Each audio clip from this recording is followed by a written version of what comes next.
If it's going to give me a little ding sound. There it is. Hi everybody, this is Nelson Buck. This is the Mardox Daily Live Chat. Today we're going to talk tech stuff with Josh. And like usual, the others aren't here, but like usual, subscribe, like, and comment, and join us every day, Monday through Friday, 3 o'clock Eastern Standard Time, at zoom.mardox.com or on YouTube if you want to watch us live on YouTube. Okay, so Josh, any ideas of topics, or do you want to go with the topics I brought up? Oh, we can go with anything you want, man. Pick one. Cool. Hotspots and data coverage, and the fact that an app is free to have a hotspot on your phone. Mm-hmm. Yeah, we have a user yesterday, day before, who said that she had downloaded an app for a free hotspot, and that I believe she understood that the free part is the data's free for transmitting. And so, what do you think about that, Josh? Yeah, that's not going to likely. It's more likely just turning some kind of Bluetooth or Wi-Fi into the phone. And other than that, it's probably going to cost you on the data plan if you have one. If you have an unlimited data, then you might be okay. So, yeah, if most people in the U.S. have unlimited data. I should say limited data, actually. Yeah, limited. Here? Yeah, or it's mixed, because you'll have like a certain range of data, like 5 gigabytes or 5 megabytes, and then all of a sudden it goes to a much slower speed. Yeah. If it is unlimited. Yeah, 2G. There was 3G, but there's either 2G or 4G right now.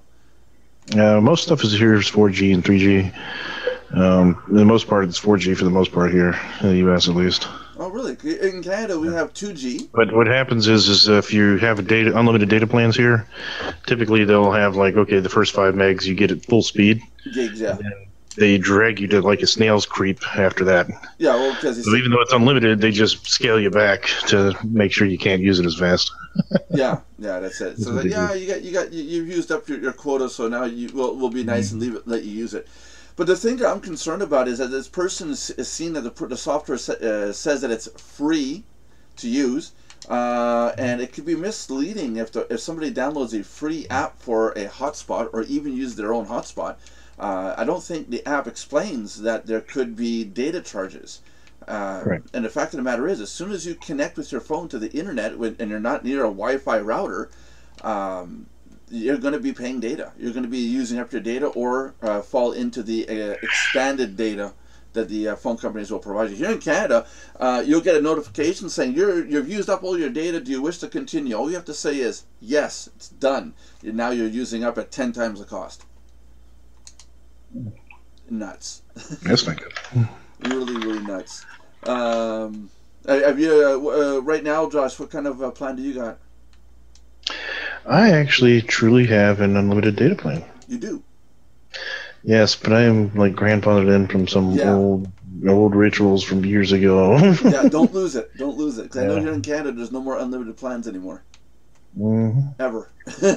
So, yeah, word of advice. If you have an unlimited data plan, keep it. Or you're probably paying an arm and a leg, like a bloody fortune for it, are you? No, actually, I'm paying like $50 a month, unlimited everything. Oh, wow.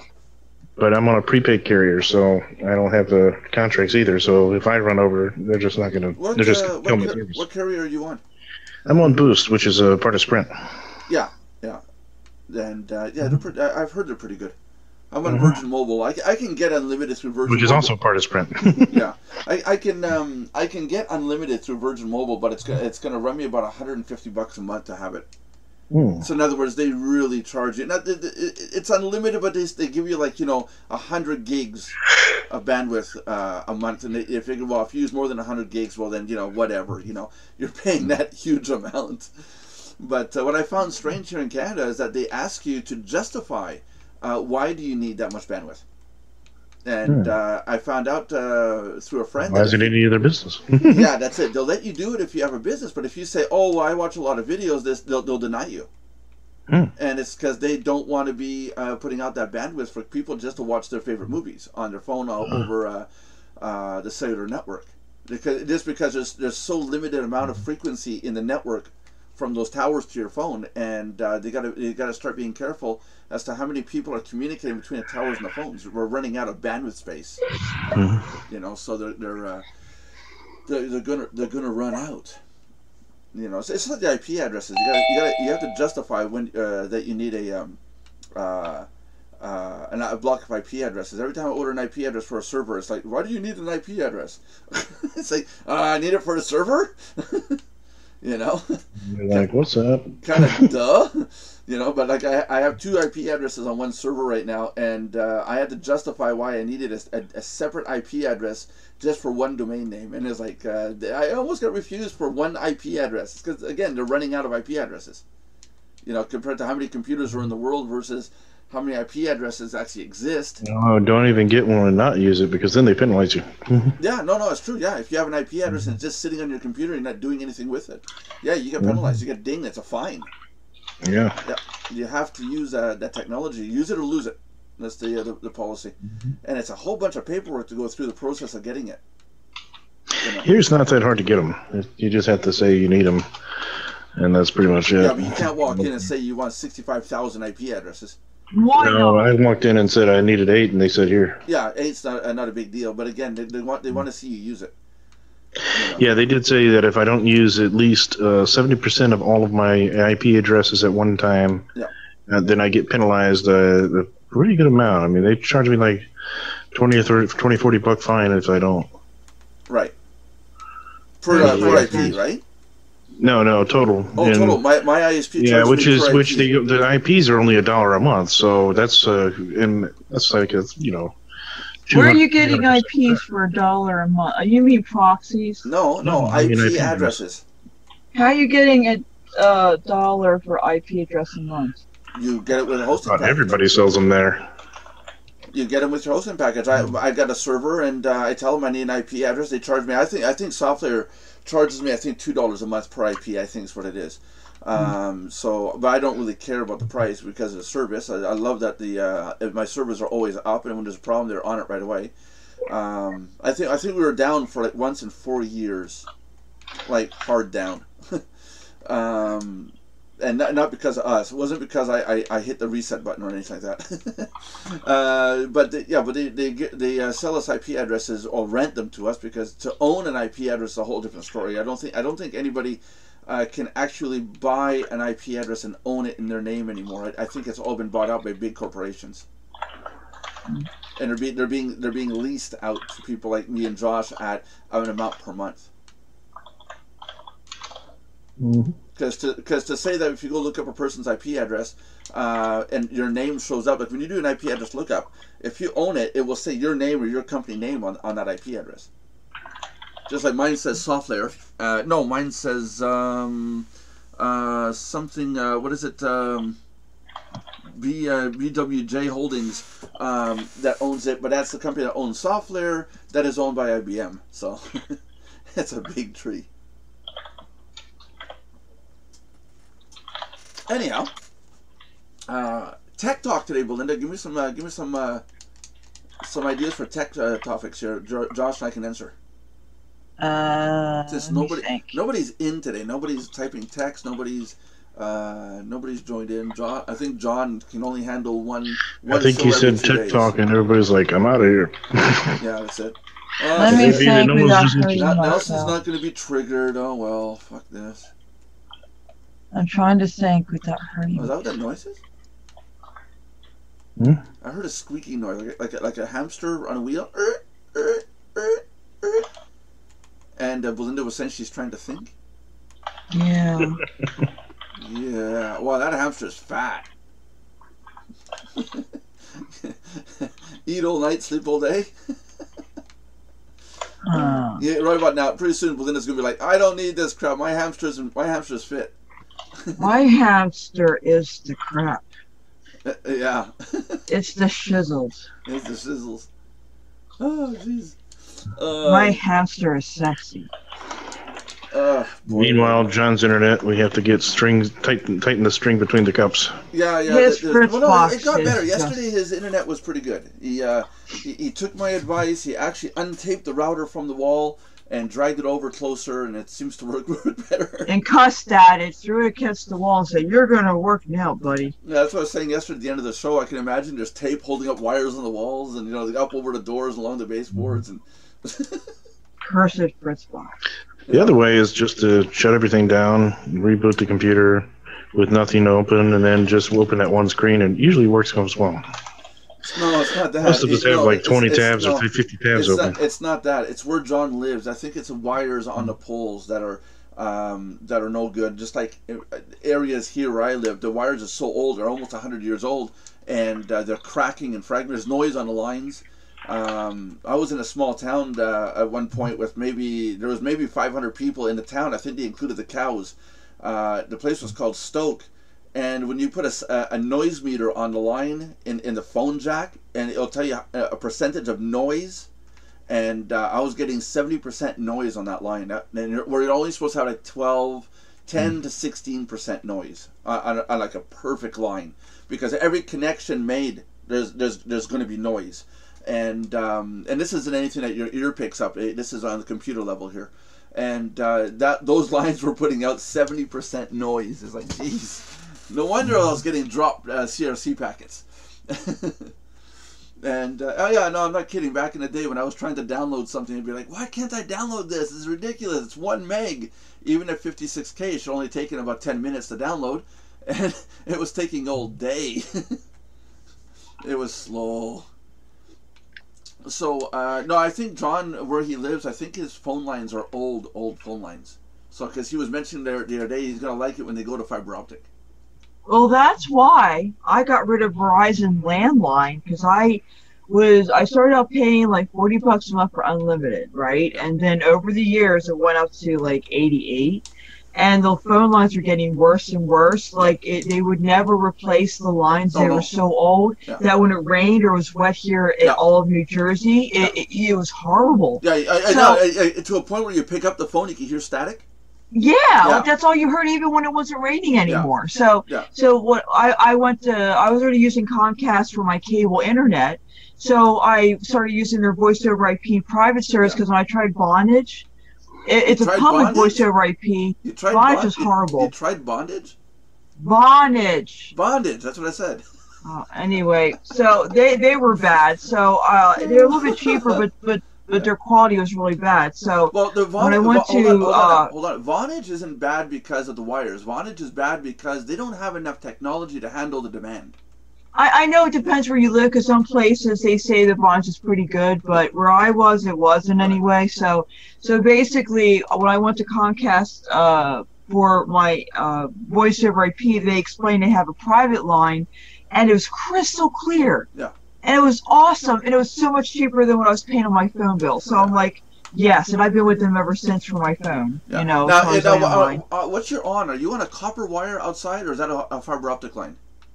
I don't know. All those, it kicks butt. That's all I know. It's fast. It kicks butt. It's clear. I don't know. Well, one of these days, do yourself a favor. Early in the morning, when everybody else has all the computers off and everything, keep just your computer on and go run a speed test. We only have one computer. Huh? We only have one computer. But I mean, everything has to be off. Cable TV, everything has to be off. And run a speed test, because I'd like to know what your speed test is at. And that would tell me if it's fiber optic or if it's cable. I know when I did a speed test, it was really fast. That's why I don't remember the numbers, though. Yeah, I know it was considered fast. Do it when everything is off, except for your computer, and you're not downloading something at the same time. I know we don't have the Verizon DSL here. No, but that doesn't mean anything. DSL basically is over phone lines. Well, Verizon has. I've had DSL. I've had DSL before, and it's just that they run you over instead of one phone. Okay, one phone line has 2 conductors. Instead of using 2, they use 4. DSL was slow compared to cable when I tried it in other people's houses. Yeah, in today's standards, DSL is god awful slow. But I know Verizon is advertising fiber optic now. Yeah. Yeah, but I will not give them my business for any reason. But fiber optic is good because I've got fiber optic here, and now it's clear, and I got no more problems with noise on the line or. Well, see, I have my cable for Comcast. They've always treated me so good. Yeah. I never had problems with them, and the thing is, it's so crystal clear and so fast. I can't imagine having better than I already do. What's probably happening is the same thing. You probably still have noise on the line, but the thing is this: you've got a pipe. Look at the screen for a second. You got a pipe this big, and your connection is this big, so it doesn't matter if there's noise. The amount of data they can put through on a cable line versus your little connection, because I mean on cable you can pass terabytes per second. It is a lot. In fiber optic you can pass petabytes, which is thousands of terabytes per second. And so what's probably happening is you got such clear quality is that you're one of few people on the same line, and then who cares if there's noise? You're basically bypassing the eddies of noise in a line, technically. You know, I'm not talking about the actual cable being this big. I'm talking about the amount of data that you can pass per second. Well, when I moved to Florida, it may be a different story. There, I might notice a difference with the Comcast cable because I do have it in that area too. Yeah. I might even go to some other company for fiber optic. Who knows? I'm just saying, as of right here where I am now, I probably wouldn't know the difference because it's that good of quality. You know what I mean? Yeah. Here. Because I got something to show you guys. Watch this. Ooh, can I get it up here without it breaking? Ooh, look at this. This is not just a network cable. It's a T3 line. It's a tier 3 connection, which can handle minimum right now 45 megabits per second. Right, I've heard of T1, no, T2, 45 megabits, T3. 450 megabits a second. Yeah. Right. So that one can go up to a terabyte per second, but I need the fiber optic installed. I've used T1 cable before. Yeah, before. Well, how did you do that? It was when I was at someone else's place. Yeah, I was gonna say because I had it and it was $1,500 a month for a line. Honestly, I didn't see much of a big difference compared with my cable. I mean, as far as usage. Well, no, because it was just dedicated to you and only you. Well, like I said, mine's so fast that if it's not dedicated, you could have fooled me because the quality is what I'm looking at. It's so fast. I even have a boost. They gave me a $20 boost. Yes, you have to understand, everybody. Belinda has a boost because she uses bondage. Because, really, Nelson, you really just have to go there even in Tech Talk. So anyway, why am I not surprised? What's wrong? We're talking about the company with the orange thing and the white letter and... Not Boost Mobile, you nincompoop. Anyway, by the way, Metro PCS is bought out by Sprint and Sprint sucks. But anyhow, they're fast, but their quality sucks. So anyhow, basically, the thing, what I'm saying is that because I have the cable and having the boost, which I honestly don't even see a difference there, it's so fast that if you offered me whatever else that was better, whether it be fiber optic or a T1 cable or whatever, why would I want to pay more a month when I really wouldn't notice a difference? Not a question of money. Not a question of money. Question of quality. The fiber optic line, nobody else ever is on that line but you. It's just you. I don't think we even have fiber optic here. Well, no, but you might not. I don't know what you have. Because Verizon, we have Verizon landline, but we don't have Verizon DSL or fiber optic. Right, but what you don't get is that you might have fiber optic near you. You don't know that. I thought Sherbrooke didn't have any fiber optic, and I was surprised that we've already have a fiber optic hub that all the way around the city, and it's like even the slums of Sherbrooke have fiber optic. And it's like, what? Well, unless Comcast is switched to fiber optic that I'm not aware of. They want you to switch over to fiber optic, and there's a reason for that. Once that little glass line is installed and it's secure, they don't have to come back in 50 years and replace that line because glass won't fracture or dry up like copper will. The copper in the lines cracks microscopically, and every microscopic crack makes noise. Imagine when you bring two wires together and close it, it makes a spark. Now imagine that on a microscopic level, but imagine that now 1 billion times along the line. That's where your noise is coming from. Well, okay, here's my experience with Comcast cable. All I can tell you, as far as any problems I've ever had, was when my modem wore out and they just gave me a replacement modem, which is a modem thing. That happens a lot. And yeah, that's a different thing. And then once in a blue moon, and I mean very rarely, do they have to do work outside here because of what I don't even remember the reason. But I've never had problems any other time. Never. I mean, again, it's rare. And I'm bypassing what you're saying, so hush it now. No. Oh my God, it's the Condells. Oh, let's get it done. You know what? I'm going to have you work for Comcast just so I can make house calls for you to come over a lot and annoy the heck out of you. I did wiring for a company called ProNet Systems. I actually did wiring in buildings. And that's how come I know about communications and data lines and routers and hubs and all that kind of stuff. No, I gave it up after about 2 years of doing it. It's dirty. You're constantly in the attics and insulation, and as you go home, you're itchy. You just can't get it. Hot days, you're sweaty, and all that dust sticks to you. And then the client's like, "Well, I don't want to see any wires." Yeah, well, let me rip out your walls, and then I'll guarantee you won't see no wires. Well, but see, that's what I'm saying. The Comcast cable that I have, it's so good. Yeah. And I've been over, and I have something to compare to it because when I was over somebody else's house. This is getting to a point that I got to tell people Comcast is not paying us to do this show. No, I love Comcast. Yeah, okay, I really do, and I'm not getting paid for it. I wouldn't know because I can't get Comcaster. Well, but what I'm saying is, it's impossible. Comcastrated, really? No. So anyway, no, I didn't say that. I said we cannot get Comcast here. Then I just made a new word. What? Comcastrated. Okay. Because I thought you said castrated. Yeah, we were gonna keep it clean. Yeah, but I hang around you too much. My goodness, it's rubbing off. Yeah. Help me. No, the whole bondage thing was a lot more funnier. But anyway, we're to Comcastrate Nelson. Yeah, right. Anyway,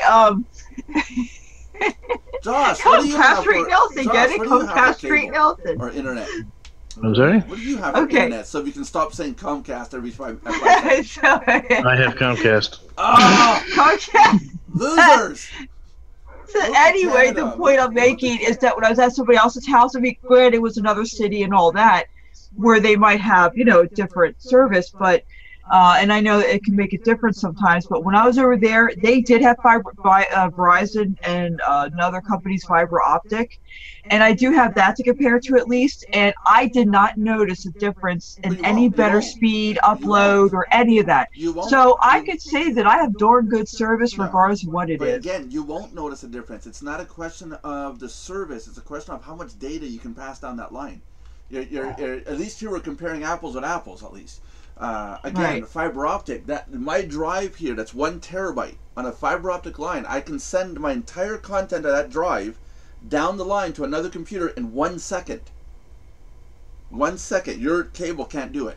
But the capacity of data you can pass down a laser, pass through laser pulses, is astronomical. It's huge. That's why the companies want you to switch over, because then they don't have to deal with so much technical upgrades and fixes and all this copper line. That copper line on those posts, you're running about 10 grand a spool. You know that, right? I have no clue. Yeah, you ever seen those trucks with the big spools on the back? They're passing new wires. That wiring is about 10 grand a spool. Not counting the people, the trucks, the work, just to change the wire out. It's expensive as hell. I questioned it because they told me when I wanted to put a T1 line into my house here, they told me that I'd have to pay for the last 1,000 feet to my house. And when I looked into it, it would have cost me about $8,000 to have that line put in. I was like, you got to be kidding! And why did you want T1 cable in your house because I have a server room here with servers. Oh, I have my own servers, and but so if I got servers, I would probably need to do that too. No. I'm the person you would go to if you want hosting, dedicated server hosting. I would put a server here, and and then I would host the server. It would be my job to make sure the server stays online. The routers always work. When the server goes down and you can't get to it, I'm the first person you'd call and say, "How come my site's not working?" You know. You nincompoop. But no. Oh, okay. So if I'm just using it for personal, sorry, not to interrupt, but if I'm just using it for personal use, then I don't have to worry about that. No. Most people don't do that. But I did it for because in the day we were using Cobalt rack servers. They were called Cobalt, RAQ servers. And I had a bunch of people that wanted to have their own servers. What I did is I went out and bought a whole bunch of these on auction. I plugged them in. At one point, I had about 16 grand of servers just sitting on a shelf here on a rack, and people were paying me monthly to have that server at their fingertips to do whatever they want with it. So after a while, I had to bring in a T1 line, and that went up to a T3 connection. And then after that, the whole thing with the courts and anti-spam shit happened, and as I let everything drop. Now my server room is just my backup stuff. It's just the servers that are hosted at SoftLayer. I have duplicate servers running here in case I have to switch from SoftLayer to here. Let's say like the other day, my servers are in Chicago and in Washington D.C. And let's say, for example, there was a hurricane, Washington D.C. was taken down. I could either route my servers to the ones in Chicago, or I can point them over here into my own server room, and people would still see the Mardox site. They wouldn't see it different. But these servers are a perfect mirror of the servers in Washington. Oh, okay. Yeah. And soon, 2018, we are going to have a server in Germany. A Fritz box. A mega Fritz box. Extravaganza. Yeah. A mega Fritz box. No, but I want to put a European server up. It's not going to be anything to do with being European or something. That's just I want a server in Europe. That way, if something happens in North America, that server's still going to be up and running. And if North America is not reachable, what could possibly go wrong here? Yeah, who knows? Well, let's find out, shall we? But one server, I'm paying right now $235 a month just for one of the servers. That same server, if I were to have it here in Toronto, Ontario, closer to me, or Montreal, Quebec, right? They got server facilities in both places. Let's say I want it in Toronto. It's $329. It's $100 more American. So I could have it in Canada. You bastards. No, it's because of the cost of bandwidth and the stuff up here. Like, ugh. But needless to say, yes, fiber optic is the ultimate you want to get to. Sooner or later, you're going to have to upgrade to it because at some point in the future, 10 years, 20 years from now, there won't be any more copper cable anymore. I'm saying copper specifically because cable can still exist as fiber optic. It's just that it's not going to be cable as what we know as today as that coaxial copper line that runs from one point to another. Also, I think that fiber optic is a lot more secure because that line is dedicated. That connection to your house, to your computer, from that router out, that's dedicated to you. There's nobody else on that line. Nobody else can sniff that packet, your data. Just as on cable, anybody can sniff your packet as long as they're on the same subnet. So they can sniff your packet, huh? Oh yeah, they can sniff your package. And yes, I know it's hacking, Josh, but yes, it's still not right to do. But it's still wide open. it's stupid. I do what you're talking about, man. Yeah, okay, yeah. I put a packet sniffer on when I had cable. I put a packet sniffer on the line between the router and my connection, and you should see the data that comes in. If you're encrypted, you're using SSH, or your connection's encrypted, it's fine. But otherwise, you can see everything everybody's downloading, trying to see. You can see everything on that connection from my place to the central on that one single line. For as many people there are on that connection, you can see everything. And it's wide open. It's been wide open for 50 years. It's not going to change because there's no point in changing it. They're already talking of going fiber optic, so what's the point? You know, the third world countries will be cable. Actually, there'll probably be those drones with Wi-Fi. You know. Yeah. The towers. That's the thing that's going on over there. Yeah. That's how they're getting Wi-Fi, and they're actually doing that right now in Puerto Rico. Yeah. Actually using without the drone, saying they're actually using balloons. Yeah, it's a blimp. To lift the Wi-Fi signal in Puerto Rico during the damage right now. Yeah. they can get communications. And then Facebook is working on solar drones that don't have to land except every 4 or 5 months. Yeah, for And maintenance. they'll be able to fly over countries in Africa and with a couple drones and be able to deliver Wi-Fi nationwide in rural areas like that. That's it. That's it. You know, So it's kind of cool. Some of the things coming out with there is technology like that. But there is something majorly different from the other rest of the world and North America, as the rest of the world is already on cellular. Yeah, the thing about sorry not to interrupt, but the thing I don't like about wireless cellular is when you lose signal and it's not always the most reliable. That's the problem I have with that. Yeah, but why is somebody in Africa going to pay for a phone line hardwired to their house when I know it's just I'm just saying. No, but it's not just one or two people. This is millions of people have gone to cellular already. I hope you're thinking of cellular, because if you're using landlines right now, AT&T's already in the process. Right now, I think they got to push back to 2020. They were supposed to be pushed back to 2018. Yeah. Now it's pushed back to 2020 to be able to get rid of all landlines in general. Yeah, because they got to recuperate. But I think it'll be pushed back again because there's still a lot of senior citizens that aren't up on technology. Yeah. However, in the next 10 years, I think pretty much everybody's going to have a cell phone, and they'll be kind of a useless point. It's either going to be fiber optic or it's going to be cellular or both. I doubt it. I think it's going to go VoIP, like it does now, pretty much. I mean, most people that use landlines now, it's voice over IP. Voice over IP, which is basically your Comcast phone line instead of your which is what I have. Phone line. Yeah. So but the only difference on that is, and you still get the 911 services and everything else. So it's cheaper usually than the actual phone service would be. Right. It is way cheaper. What I was going to say is, if you guys look up at your pole one of these days, those poles on the side of the road, and look at how much wire is hanging off those poles. I don't know if you've ever seen it. I've seen it here. I've seen those electrical poles, those utility poles, snap in half and hang there, because there's so much wire pulling down on that wood. It snaps the wood. That's how heavy those cables are. Hey, dude, I do not need to hear the word snapping wood. That is a painful thought, man. Yes. Now we're gonna tune in Monday when we talk about Josh's snapping wood. Yeah. And why he feels so ashamed about hearing wood snap. Process there. Yes, why he feels so ashamed of having his wood snap.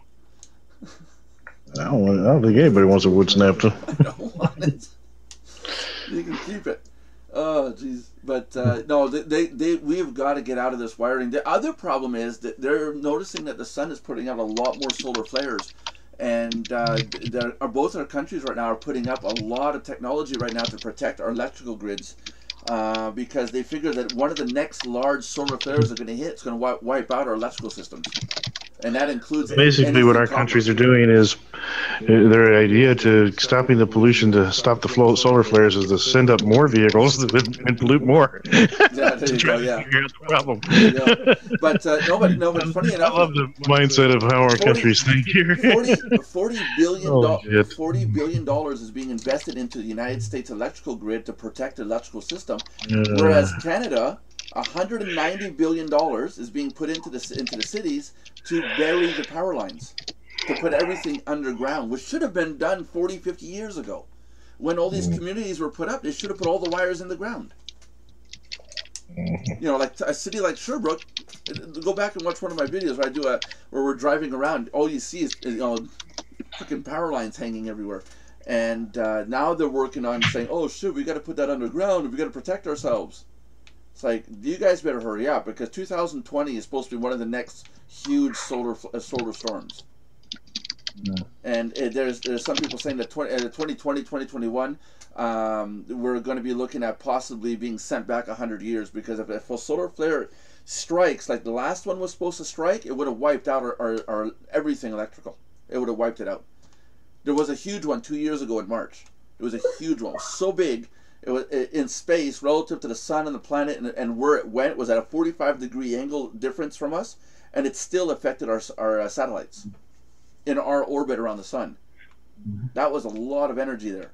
If that would have hit the planet, hit Earth, it would have wiped out everything on the electrical grid.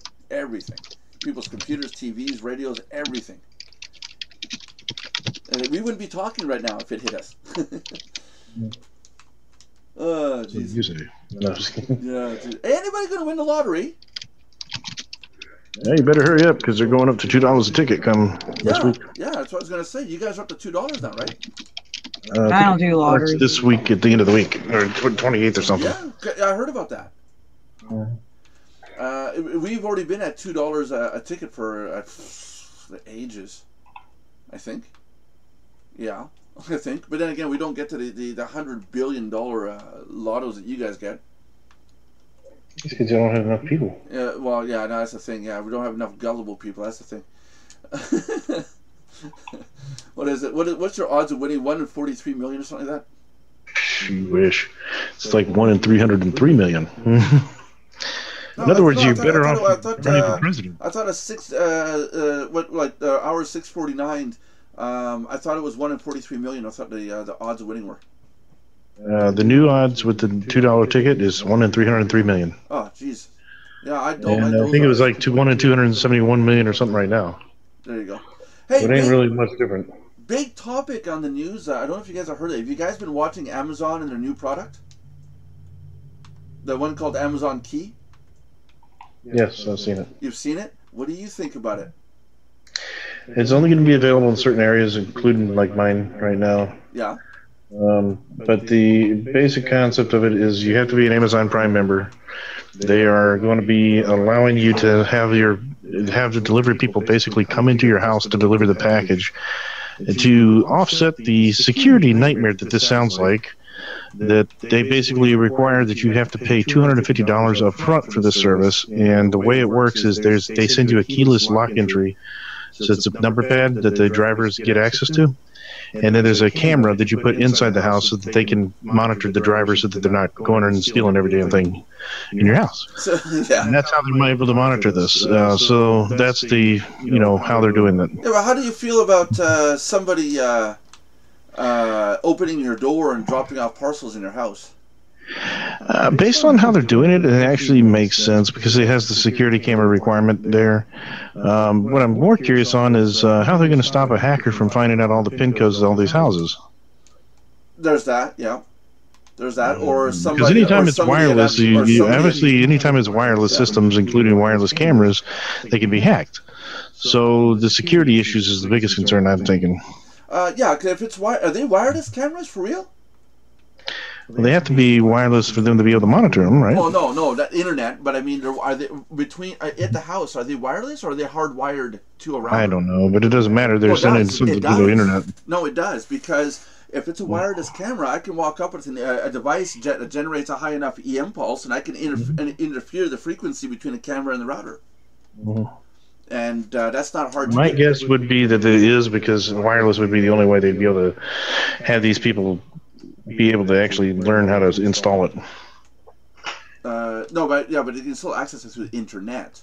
You can still have router. I'm aware of that. Belinda has cable. But you're talking about installation issues when you have wired versus wireless. I worked in the field of wiring and stuff, and it's not hard to do. You get people who know what they're doing for installers. I understand that, but I'm trying to explain.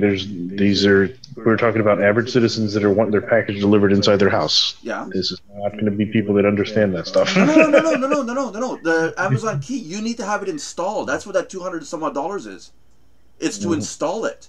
Well, I understand it was for the keyless entry in the camera. No. It's the I think you got to buy the equipment too, but it's to have it installed. There is a professional that shows up and says, okay, this is where we're going to install it, and here's how we're going to do it. One guy came up with an idea. His mail person in his city, the mail person has a key. They can open the outside door. Opens. You got a 4-foot span before you get to the inside door. Only that section can get unlocked by the mail person. And he was talking about that on YouTube, going, it would be a lot easier to do it that way than all this technology and recording and cameras. And who cares if somebody gets access to that door with that key? All they're going to open is the outside door. They still have to open the inside door. You see what I mean? And I'm sitting there going, yeah, that makes a lot more sense. I'm wondering if technology, Amazon is just getting way too carried away with technology, where there's a lot simpler ways of doing this stuff. I think that there's some pros and cons of what they're doing. I mean, one of the biggest cons is that It is a liability. I mean, let's just be honest. If somebody left diamond or gold on their table, guess what? Camera or not, they're going to find a way to get it out the door. Yeah, that's it, you know. You know what I'm saying? Just saying. In the video, they show the person opening the door, and they kind of like the door is just cracked open. They shove the box in and let the door close. What about dogs that take off, or cats that go "see ya" and take off? I mean, yeah, the liability for that is there. Obviously, the other liability that's there is, you know, what if they start targeting drivers because they know they have the key entry to your house now? That's another thing too, yeah. You know, and then here's the really big problem. You know, the neighborhoods that need it the most are probably the ones that are going to have the driver hijacked. Yeah. So, you know, my good example would be, you know, Chicago. How about they just do like they do here? If you're not home, it gets left at the post office.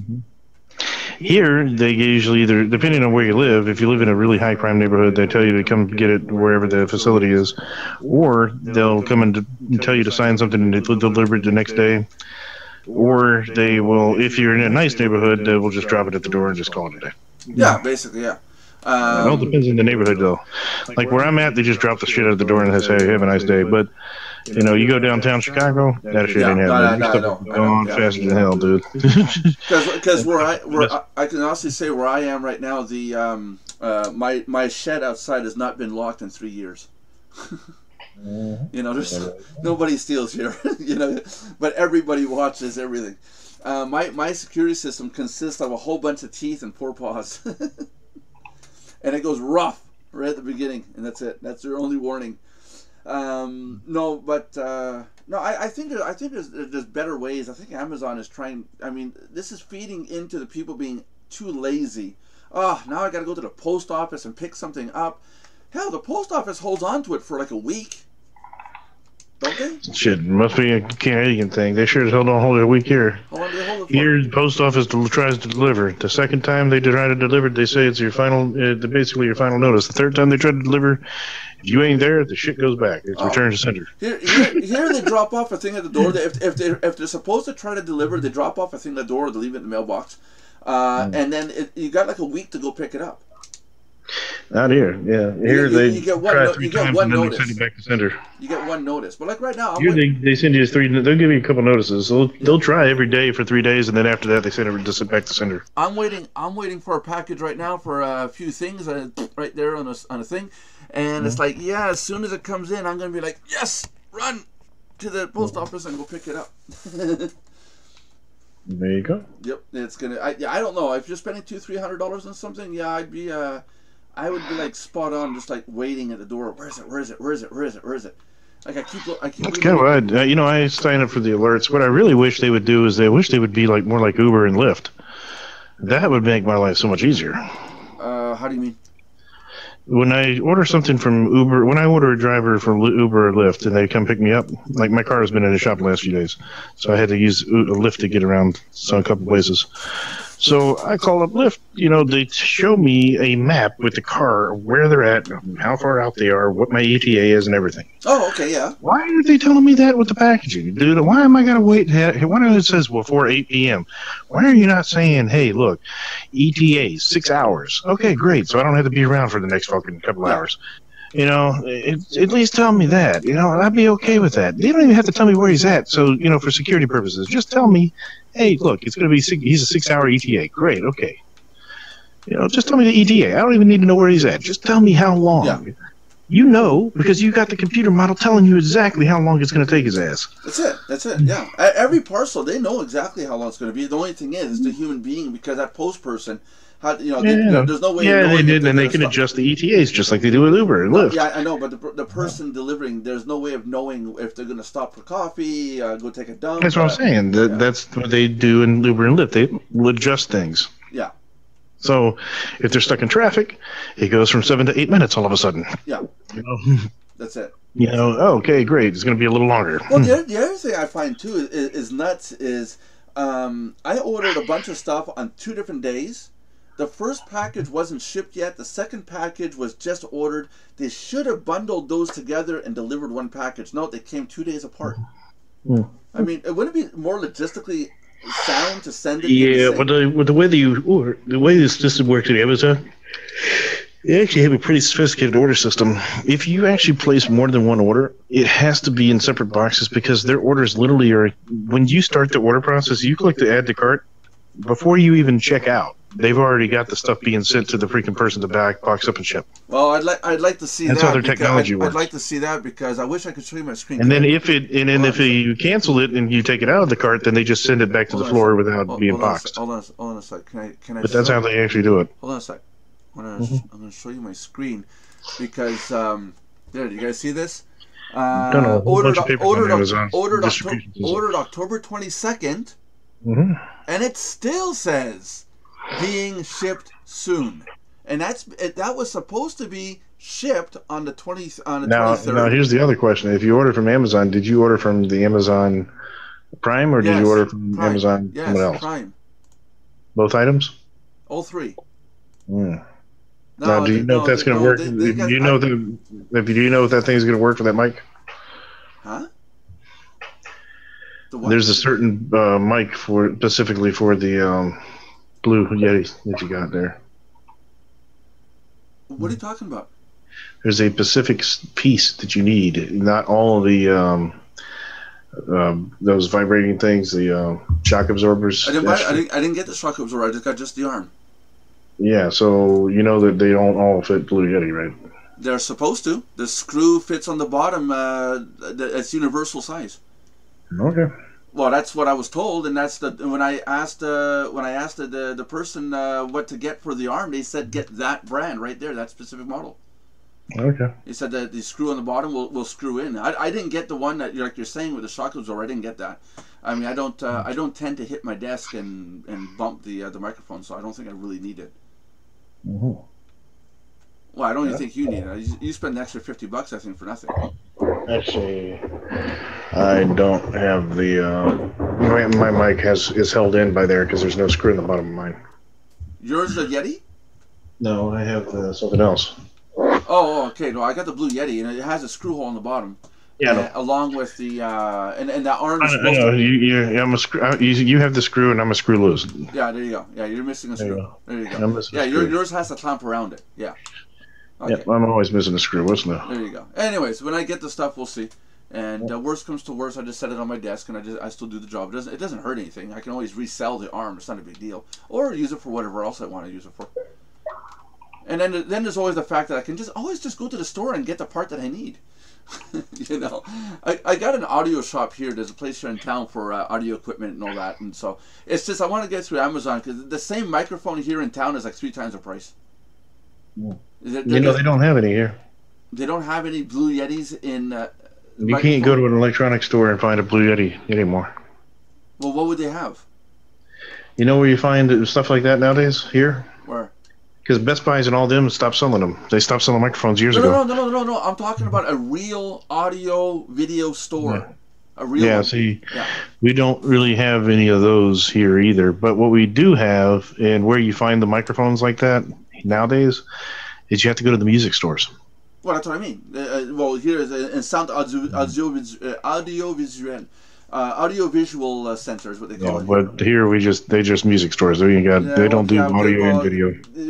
A music store is just usually records and stuff like that. Here, music stores. I'm talking about like instrumental shops, like places that have trumpets, music equipment. They're the ones that sell that stuff now. Yeah, well, we're talking about the same thing. Yeah. It's just that in Quebec or in Canada, a music shop or music store usually is just music, vinyl records, tapes, stuff like that, CDs. Mm-hmm.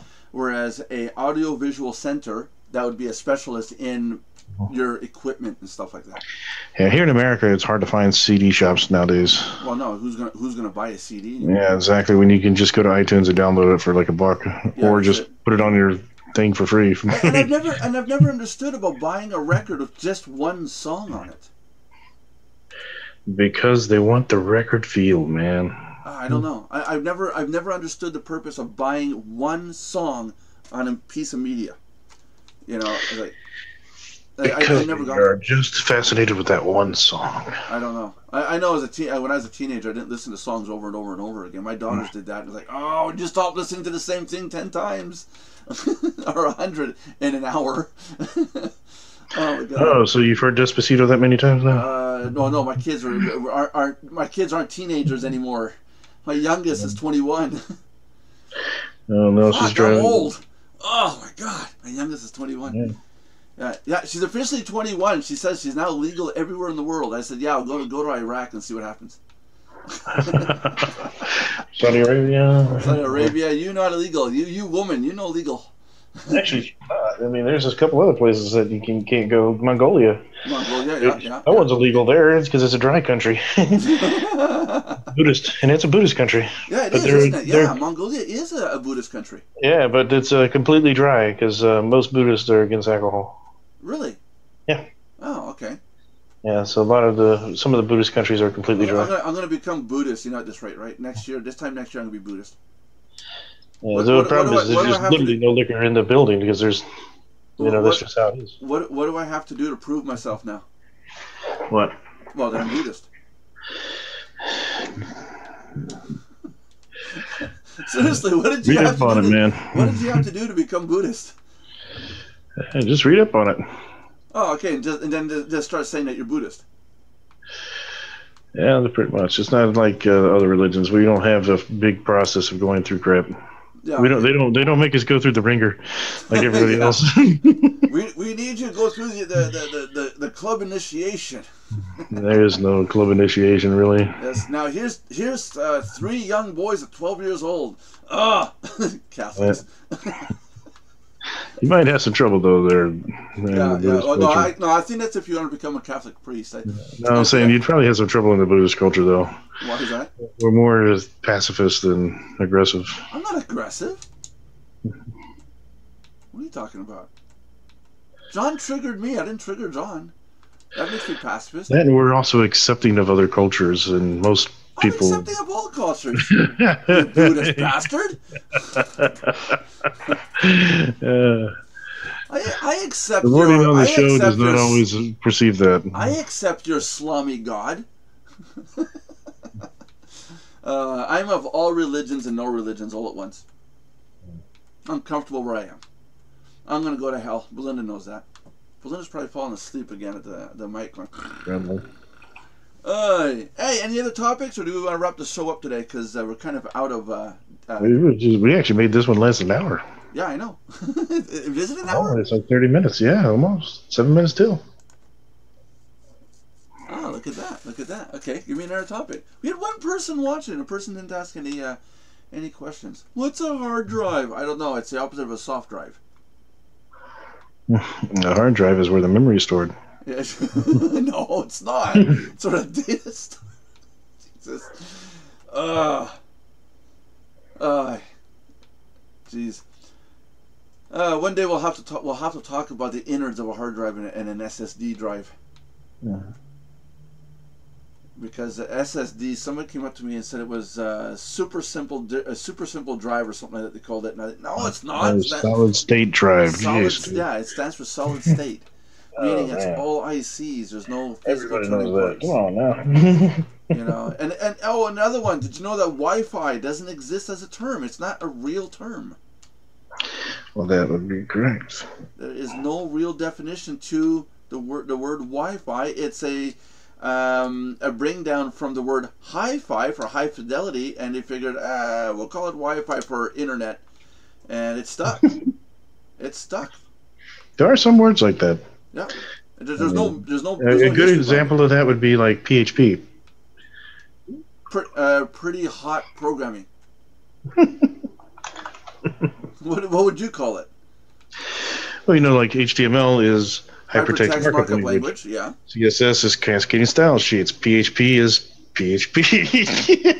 The letters for PHP don't mean anything. Actually, it stands for hypertext preprocessor, but which has nothing to do. Then, if you think about it, we should be calling it HP instead of. Oh, I thought it was. I thought it was something in enhanced Perl. Because it was based on Perl, right? No, it's actually called hypertext preprocessor. So if you think about it, we should be calling it HP, but then you'd be confused with the computer language. I mean, the computer itself, and it would make everybody go crazy. Yeah, I program in HP. Well, what are you doing getting in your HP and programming? Jesus. Yeah, and what do I have for a computer today? I have a... Next thing you know, they're going to call another language IBM. Yeah, I haven't... See, I have an IV... I got an AMD LG Solaris... what else is it on here? MDG model. I don't know. I know my ABDs in 124, so no. There you go. As long... I'm happy with my computer as long as it's not a 286. And there never was a 186. No. The microprocessor, what would have been the 186 was the 8086, and then they went to the 80X86, and the X stood for the version number or the generation of the 86 model. So you got the actual term of a 286 is actually an 8286. And they just shrunk it down to 286. Pentium 286 and 386 and 486. And then they went to Pentium and all these other things. Okay, everybody. Thanks for watching again. Be sure to tune in tomorrow. Tomorrow's show is gonna be a recap and blah blah of all the stuff that we did Monday. So we get to torch you of all the silly nonsense we talked about all week. Yes, we get to talk about bondage. And interwebs. Comcastery. Castering, you ninny. No, Comcastery. Like debauchery. Like tomfoolery.